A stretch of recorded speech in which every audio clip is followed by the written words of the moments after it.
On the 1st of May 1946, Jesus speaks with reference to the assumption about the soul. He says,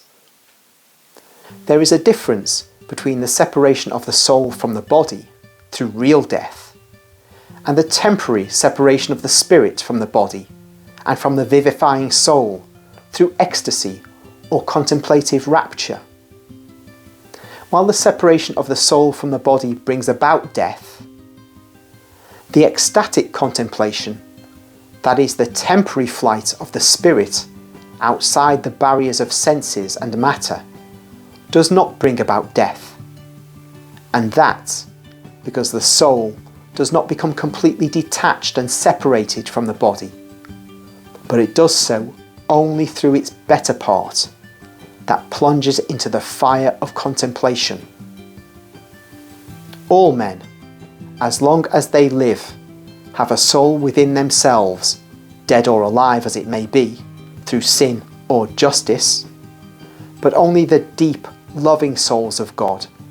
arrive at real contemplation. This proves that the soul that keeps the body alive while it is united to it, and this peculiarity applies to all men in the same way, has in itself a more noble part, the soul of the soul, or spirit of the spirit, which in just people is very strong, whereas in those who cease to love God and His law, even if only through their tepidness and venial sins, it becomes weak, depriving the person of the capability to contemplate and know God and His eternal truths, as far as a human creature can do so, according to the degree of perfection achieved. The more a creature loves and serves God with all its strength and power, the more the nobler part of its spirit increases its capacity to know, to contemplate and penetrate the eternal truths. Man, gifted with a rational soul, is a capacity that God fills with Himself. As Mary, after the Christ, was the most holy of all creatures, she was a capacity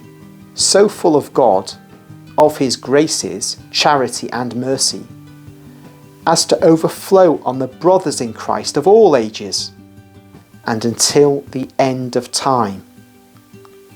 She passed away, submerged by the waves of love. Now,